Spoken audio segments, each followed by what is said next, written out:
voy a compartirles. De acuerdo. ¿Me cuentan si es que están viendo ya la presentación? Sí, sí se ve. Listo. Entonces, ¿a qué les llamábamos, a quién les llamábamos bacterias promotoras de crecimiento vegetal? O sea, todas las que fungen algún efecto benéfico sobre la parte agrícola, sobre el desarrollo de vegetales con interés agroindustrial. El uso y la masificación de estos microorganismos cada vez se ve más acentuada por la necesidad que tenemos de regresar a prácticas que sean ambientalmente amigables. Y los efectos que tienen estos microorganismos, yo les había comentado ya, que son varios. Ahondamos un poquito en lo que tiene que ver con la fijación de nitrógeno, ¿no? O sea, cuánto nitrógeno hay disponible en la misma atmósfera. Sin embargo, los vegetales no lo pueden fijar por sí mismos y aparecen bacterias que ayudan a hacer transformaciones, reacciones químicas, cambios en la conformación de los compuestos. Entonces, ahí ya tenemos un grupito de bacterias. Hay las que están en relación simbiótica y hay también las que hacen esta fijación de manera asimbiótica. No solo intervienen aquí las bacterias, pese a que estamos hablando ahorita de las bacterias promotoras de crecimiento vegetal. Recuerden que para fijación de nitrógeno también tenemos hongos. En la producción de hormonas, ¿cuál es el interés, por ejemplo, de que puedan producir estas hormonas? Que nos basamos en hormonas de crecimiento. Entonces, para la maduración, por ejemplo, nos ayudan a estimular la síntesis de giberelinas, la síntesis de citoquininas, importantes justo al término de la división celular, la producción del ácido indolacético, ayudan a la nodulación de las raíces, me ayudan a la toma de nutrientes, una toma más eficiente de nutrientes. No siempre vamos a tener los nutrientes, y ustedes mismos lo trataban en los ciclos biogeoquímicos, que no siempre vamos a tenerles disponibles. Puede que estén presentes en el ambiente, pero no, eso no significa que la planta ya pueda asimilarlos de manera inmediata. ¿Qué pasa con el caso puntual del fósforo? ¿Cómo lo necesitan los vegetales? ¿Se acuerdan que era una de las preguntas que yo les hacía? Entonces, en definitiva, ¿en qué forma lo asimilan las plantas? ¿Cómo les interesa asimilar el fósforo? Soluble, exactamente. Entonces, tenemos un fósforo soluble. ¿Qué sería de nosotros sin estos organismos que nos ayudan a solubilizar estas formas de fósforo? Entonces, muy importante también. Por ahí que les escuchaba mencionar la producción de sideróforos, igual les preguntaba, ¿qué es un sideróforo? ¿Qué recuerdan sobre los sideróforos ya una vez que realizamos los talleres? ¿Quelantes de qué? Ahí los que les tocó ese ciclo. Del hierro, profe. Muy bien, quelantes del hierro. ¿Qué quería decir quelante? Era transportador. Exactamente. Le retiene y le ayuda a transportar. Entonces, hacen compuestos de hierro 2 más, porque el hierro 3 más es muy poco soluble a pH neutro. El suelo, recuerden que, bueno, de neutro y un poquito ácido, por lo general es preferible mantenerlo. Entonces, a ese pH, el hierro 3 más no puede ser utilizado por los organismos y por lo tanto estos sideróforos disuelven los iones a complejos de hierro 2 más. Entonces, eso sí ya pueden ser asimilados para una correcta transportación. Y para el biocontrol, cuando nosotros hablamos de biocontrol nos referimos a microorganismos que ejercen un efecto beneficioso porque combaten a otras cepas patógenas. No bacterias, pero esto pasa bastante en agricultura con hongos, porque los hongos invaden a las plantas por doquier. Nosotros vemos afectaciones a nivel de las raíces, Nosotros lo notamos en tallos, lo notamos a nivel de hojas y claro que tiene una relevancia porque económicamente implica unas pérdidas altas. Entonces, se pueden utilizar agroquímicos. Ahora mismo se está trabajando con una estudiante eh, que en la provincia de Chimborazo la familia dispone de un cultivo de fresa. ¿Qué es o cuál es el problema de la fresa? Y ustedes lo habrán vivido en casa. Nosotros tenemos fresa, pero es muy sensible al ataque de hongos. Entonces no dura mucho. Nosotros le tenemos en casa y no dura mucho. Automáticamente ya empieza a ser degradada y al poquito día, si nos dura 2, que bueno, si nos dura 3, enhorabuena, pero rápido se suele dañar. ¿Y quiénes son los agentes que realizan este proceso? Son hongos. Y estaba circulando en redes, lo vi esta semana, unas tablas, no sé si alguien lo vio, sobre los controles que habían hecho a pesticidas en productos de consumo. Alguien, no sé si se fijaron estaba circulando bastante en redes, eran tablas del Ministerio de Agricultura. ¿Alguien lo vio? Nadie. Fíjense, circula bastante porque han hecho unos muestreos de productos, frutas, tubérculos, estaban verduras, más frutas y tubérculos, porque era lo típico, papa, tomate, fresas, y ¿cuál más estaba? Maíz. Entonces, lo que llama la atención es que el nivel de pesticidas que se encontró está muy, pero muy por encima de los límites permitidos, pero muy por encima. Así que, ¿cuál es la tendencia ahora? Les contaba que en esta tesis que se está desarrollando, la idea es que se utilice un organismo que ayude a controlar a esta cepa patógena. Y con eso cumpliríamos los estándares para que sea un producto de exportación. Así que el biocontrol, si bien no se utiliza solamente con bacterias o con hongos, sino incluso se puede hacer aplicación del biocontrol en invertebrados, nos ayuda muchísimo a evitar el producto de compuestos químicos que tienen xenobióticos. Compuestos químicos que son xenobióticos. ¿Qué quiere decir xenobiótico? Que no los encontramos nosotros presentes en la naturaleza porque son productos de la manipulación del hombre. Entonces son formas artificiales. Y muchos de ellos vienen a ser recalcitrantes. ¿Conocen tal vez qué quiere decir este término de recalcitrante?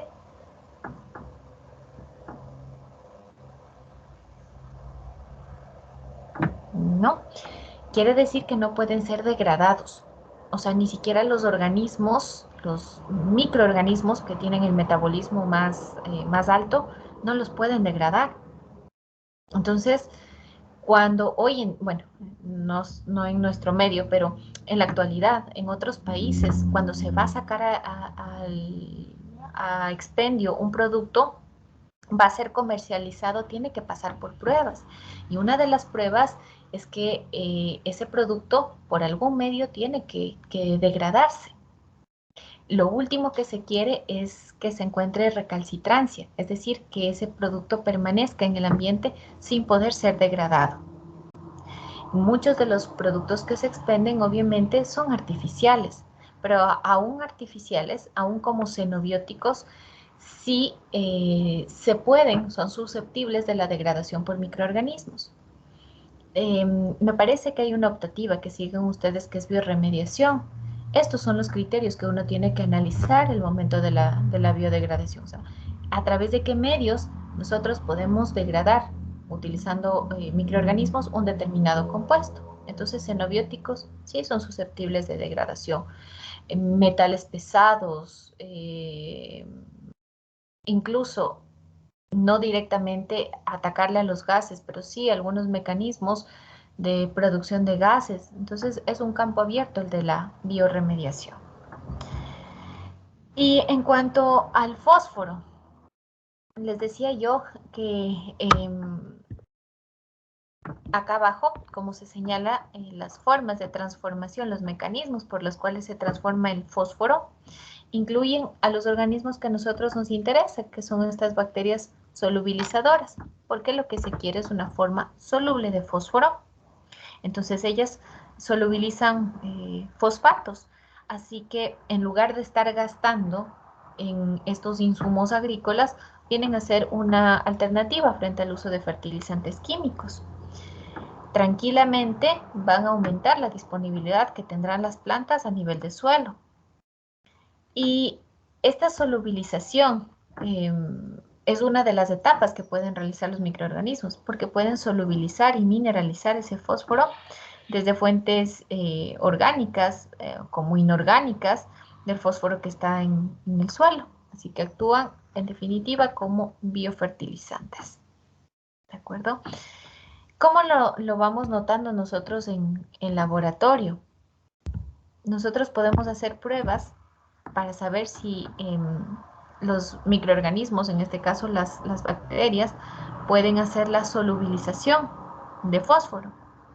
Entonces, como ustedes ven en la parte izquierda, vamos a ponerle A y B, nosotros tenemos solubilización de fósforo inorgánico y hacia la parte de derecha la solubilización de fósforo orgánico. ¿Cómo notan ustedes que este tipo de experimentación resulta ser positivo? Miren por favor la caja Petri.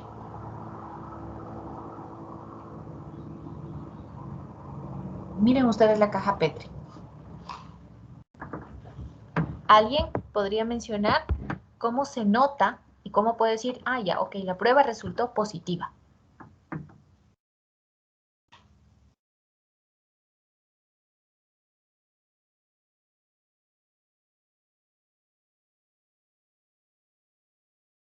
Miren la caja Petri, miren cómo está la caja Petri.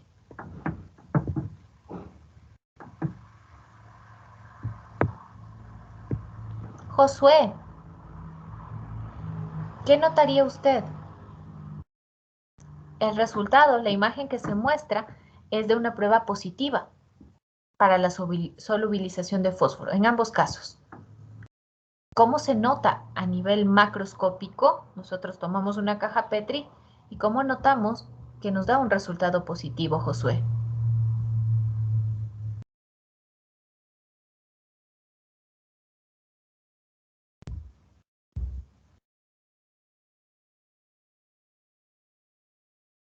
Josué Misael.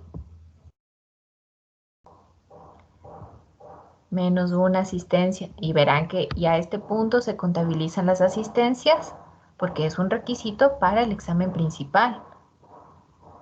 Lisbeth. Lisbeth Pamela.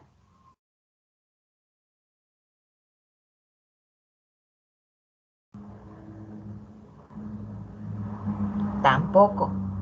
Menos 2 asistencias. Jenny. Jenny Está Lisbeth. mal. Pepita sólida. Por el color, profe. ¿Qué notamos en el color, Jenny? Está más turbio y como que hay más presencia de microorganismos. Ya, lo que les llama la atención entonces es la turbidez. Miren, cuando Profe, nosotros... Profe, Dígame. que unas se notan como que unas pepitas sólidas. No son pepitas, vamos a ver qué son. ¿Qué es lo que nosotros necesitamos probar? Nosotros necesitamos primero hacer un cultivo de las bacterias y luego ver si es que son capaces de solubilizar fósforo. Así que a este medio de cultivo, ¿qué le vamos a añadir? Al medio de cultivo, al agar, ¿qué le vamos a añadir? Agar más, suplementado con qué? Si la prueba es para ver si solubilizan o no solubilizan fósforo.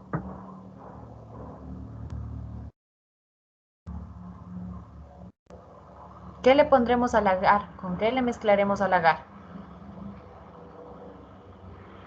Laker.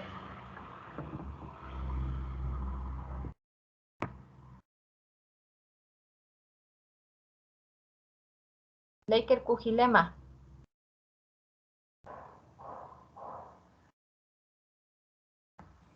No, profe. ¿Con qué le suplementaría usted al agar si lo que quiere comprobar es si las bacterias logran solubilizar o no solubilizar fósforo? Entonces, ¿qué le incorpora usted al agar?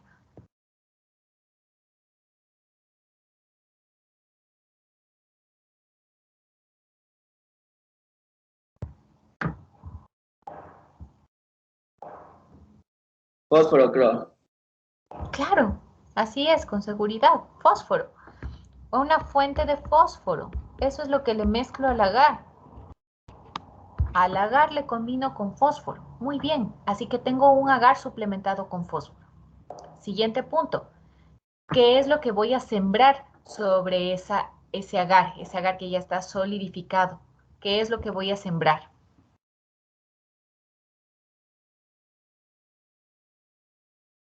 ¿Qué podría sembrar yo? ¿Qué se les ocurre a ustedes? Opiniones. ¿Hongos? Ya, hongos. Pero acuérdense que ahorita les vamos a estudiar a quiénes. Bacteria. Ya, A las listo. bacterias. Ya, sideróforos si lo que estuviéramos analizando es hierro, pero como ahora les vamos a analizar a las bacterias solubilizadoras de fósforo, listo. Preparo mi agar, a ese agar le mezclo con una fuente de fósforo. Ahora, ¿qué es lo que voy a sembrar? Tengo que pensar qué es lo que voy a sembrar. Entonces, necesitaría yo tomar una muestra y como lo hemos aprendido, a esa muestra se le somete a un proceso de diluciones.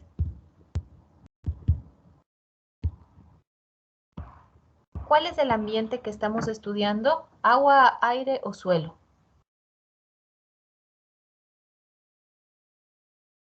¿Qué ambiente es? Muy bien, así. Suelo. Y si ustedes recuerdan, las bacterias solubilizadoras de fósforo me interesan estudiarlas a nivel de suelo, porque yo quiero saber si es que están presentes en esa muestra de suelo.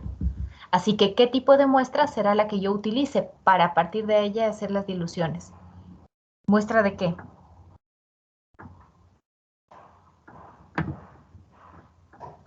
Una muestra de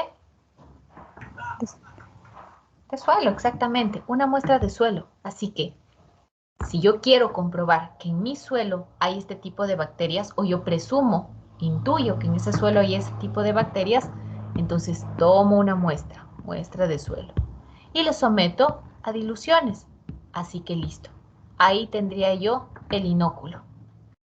Ese agar al que yo le suplementé con fósforo, ahora lo siembro con un inóculo proveniente de las diluciones que yo realicé a partir de la muestra de suelo. Y listo. Realizo la siembra sobre el agar de la caja Petri. Lo incubo. Ustedes ven que se forma una masa blanquecina. Les acabo de rayar un poco en rojo, pero ven que se forma una masa blanquecina. ¿Qué viene a ser esa masa blanquecina? Viene a ser el crecimiento bacteriano. Esa masa blanquecina que está creciendo sobre la caja Petri viene a ser crecimiento bacteriano. Pero me llama la atención que en algunos puntos, voy por acá, en algunos puntos yo tengo unos halos. ¿Qué quiere decir halo? Esas zonas más claras. Por lo tanto, en esos puntos, esas bombitas que ustedes me decían que ven por ahí, esas bombitas quiere decir que en ese punto se posicionaron bacterias que de a poco le fueron degradando al fósforo que estaba presente en el medio de cultivo. Por eso se va quedando transparente esa zona. Es un halo lo que están produciendo ahí. Se va generando esa zona clara, es un halo y por lo tanto me demuestra que las bacterias, efectivamente, las que se posicionaron en esos puntos, están realizando ese trabajo. Son bacterias solubilizadoras de fósforo. El mecanismo, ahora pensemos, ¿cómo lo hicieron? Porque les decía, en el gráfico A como en el B, en ambos nos muestra que la prueba fue positiva. Se logró solubilizar fósforo. Claro, en el un caso es fósforo orgánico, en el otro es fósforo inorgánico. Y las bacterias lo hacen, pero desde luego varía el cómo lo hacen. ¿Qué es lo que producen las bacterias para solubilizar el fósforo inorgánico? Esas bacterias producen ácidos. Pero en cambio, para solubilizar el fósforo orgánico, quienes hacen el trabajo son las enzimas. Tanto los ácidos, en el un caso, como las enzimas, en el otro caso, son producidas por esas bacterias. ¿Entendimos esto? ¿Comprendimos el porqué de las halos?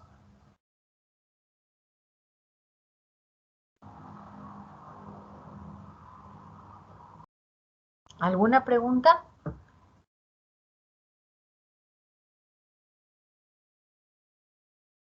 Estos halos son el resultado macro de las pruebas enzimáticas. También cuando nosotros hacemos pruebas enzimáticas,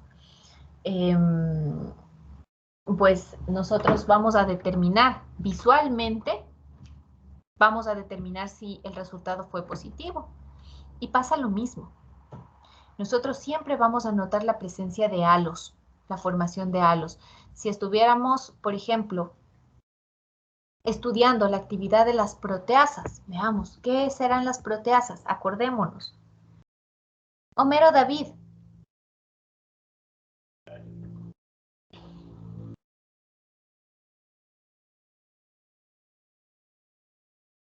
Sí, profe. Listo. ¿Qué serán las proteasas? Proteasas.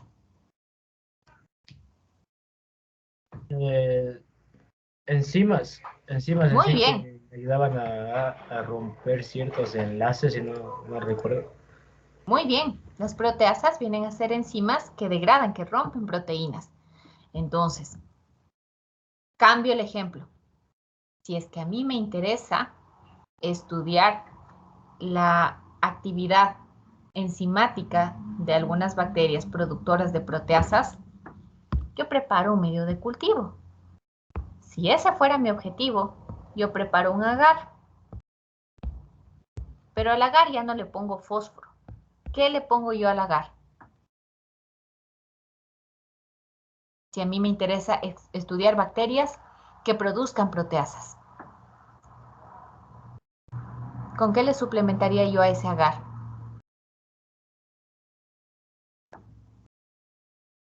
Fósforo orgánico. Ya, en este caso, como mi ejemplo cambia, entonces ya no le vamos a estudiar a las bacterias solubilizadoras de fósforo, sino les pongo el ejemplo. ¿Y qué tal si a mí me interesa estudiar a bacterias que puedan producir enzimas proteasas? ¿Qué debe contener el medio de cultivo para que yo ejecute esa prueba? ¿Con qué le debo enriquecer? Una fuente rica en proteínas. Muy bien. Entonces, hay distintas recetas para llevar a cabo esta prueba, pero una muy fácil. Al agar, le mezclamos con leche. Ese es un medio de cultivo para determinar la actividad proteolítica, se dice. La actividad proteolítica, así que yo al medio de cultivo le suplemento con leche, que la leche viene a ser la fuente de proteínas.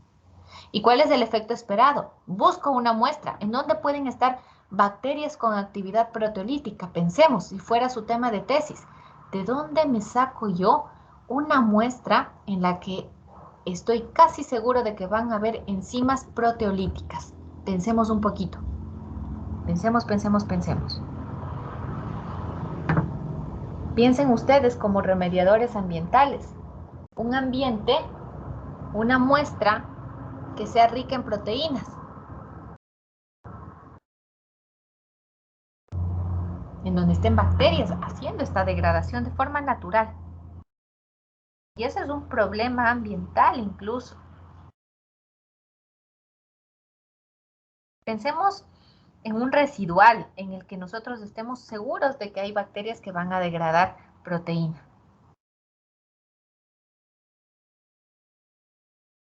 ¿Se les ocurre tal vez a alguien?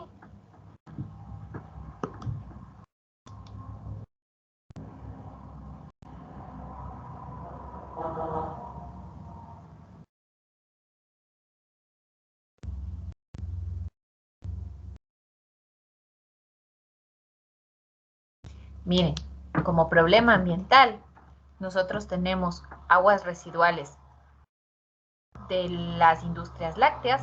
Yo les puedo hablar de aguas residuales del camal, las mismas, las nuestras, las aguas residuales de nuestra cocina, las domésticas.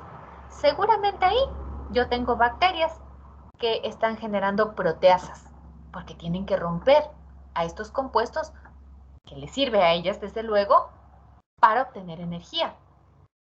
Así que de ahí sacaría yo mi muestra. En el anterior ejemplo,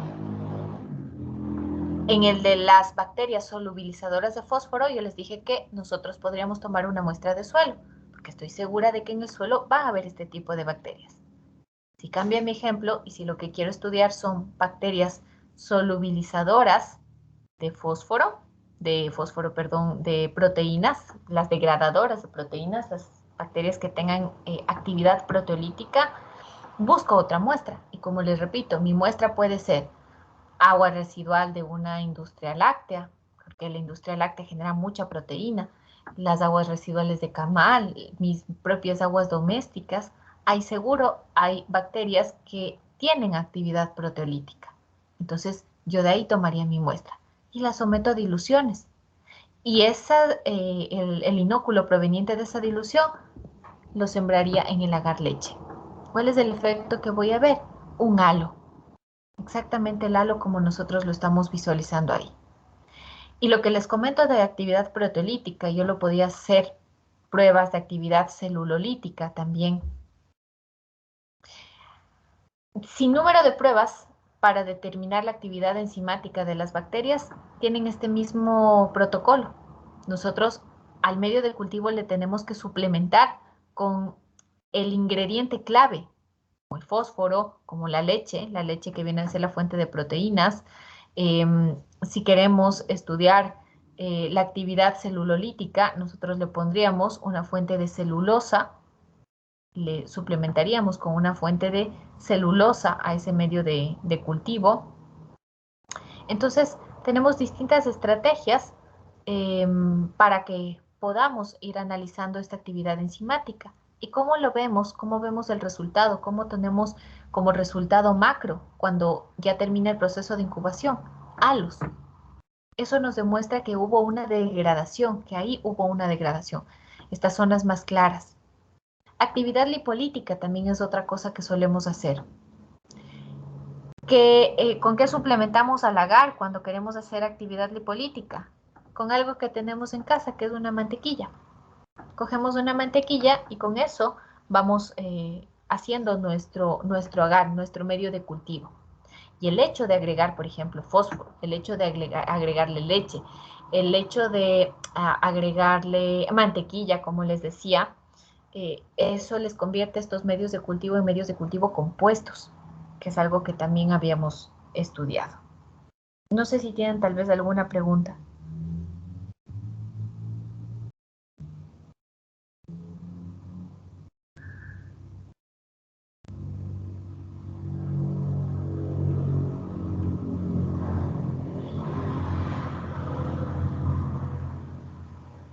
Yo tengo una duda.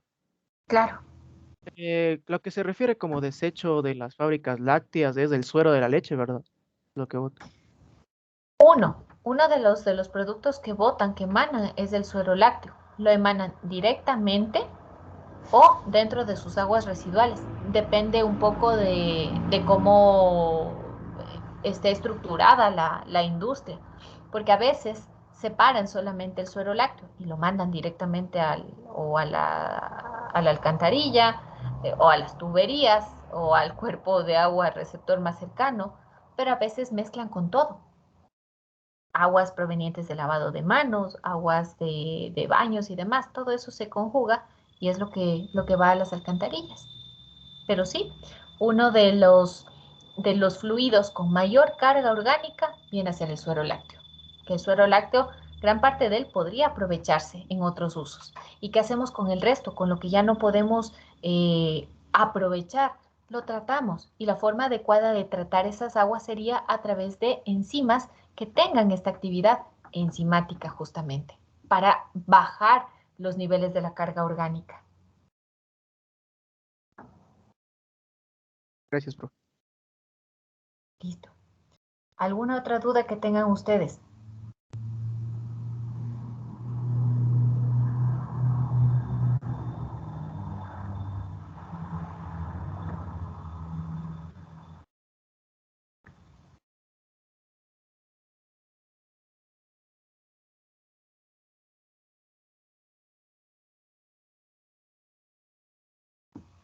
¿No dudas?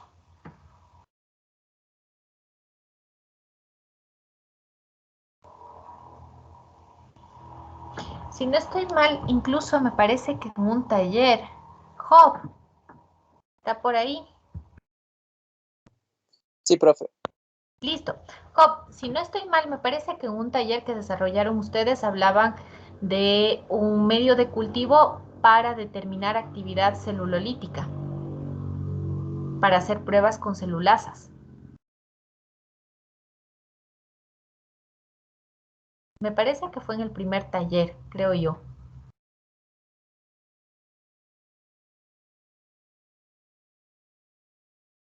¿Lo recuerdan ustedes?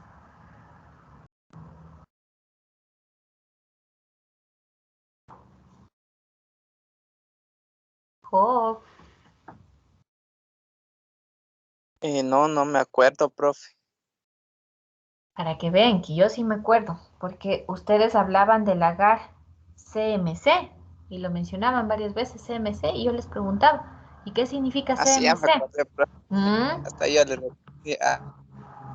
Es el agar carboximetilcelulosa, porque si a mí me interesa verificar si un microorganismo produce celulasas, yo tengo que hacerle crecer en un medio de cultivo que tenga ese nutriente. Entonces, en este caso, era el agar carboximetilcelulosa, porque a mí me interesaba ver si es que producían o no producían las enzimas celulasas. Así se hacen las pruebas enzimáticas. Y como les repito una vez más, para nosotros verificar si es positivo o no positivo esa prueba, tenemos que ver un halo de formación. Si es que me interesa saber la capacidad de pronto para el límite de tolerancia de un microorganismo frente a metales pesados, ¿qué deberé suplementar yo al medio? Supongamos que yo estoy estudiando el límite de tolerancia de bacterias frente a mercurio. ¿Con qué debo yo suplementar ese medio de cultivo?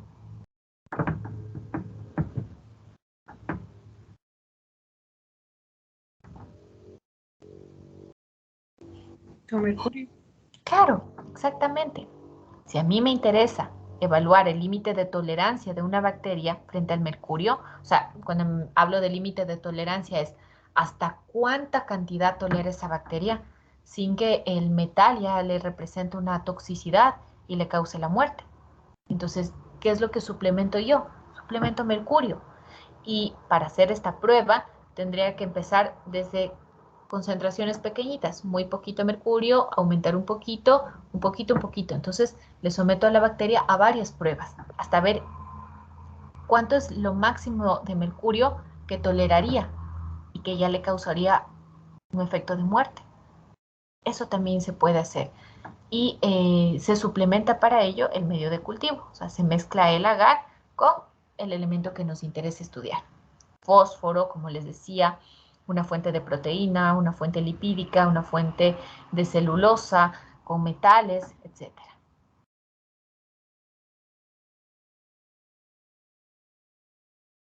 ¿Alguna duda que tengan ustedes de pronto?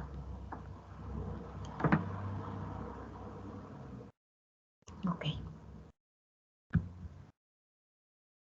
Vamos entonces, por favor, a dirigirnos al aula virtual, porque ya en breves se abrirá el link para que ustedes puedan rendir la prueba correspondiente al reporte 6 de laboratorio. Sí, ya, justo en 2 minutos. Estará abierto este link hasta las 2 de la tarde. Son 3 preguntas que van a ser contestadas en un tiempo máximo de 3 minutos. No sé si tienen tal vez alguna pregunta.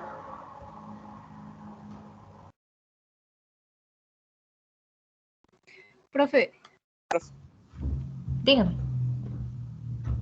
las preguntas no son muy largas. No, Son preguntas objetivas. Opción múltiple, me parece que estaba una sola de contestación y un verdadero y falso, si no estoy mal. 3 preguntas. Ya, profe. Ujú. Sí, Cecilia, tranquilitas. Profe, Job, ¿y si vale retroceder las preguntas, profe, o no? ¿sí? No, sí pueden ustedes tranquilamente retroceder Miren, a estas alturas, ya cuando se acaba el semestre me pregunto, siempre se puede retroceder, lo que sí es que tienen un solo intento. O sea, una vez que ya ustedes hicieron el envío del cuestionario, ya no pueden modificar. Una vez que ustedes enviaron que están seguros o que se les cerró la sesión, ya no pueden modificar, eso sí. Inge, buenos días. Dígame, Rosa. Buenas tardes. ¿Me podría ayudar con la asistencia? Es que me conecté y por no interrumpirla, como estaba ya dando clases, no le dije nada. ¿Me puede ayudar con la asistencia, por favor? Listo. No se preocupe. Ya le ayudo con eso. Muchas gracias, Inge. ¿Alguna otra pregunta que tengan, tal vez?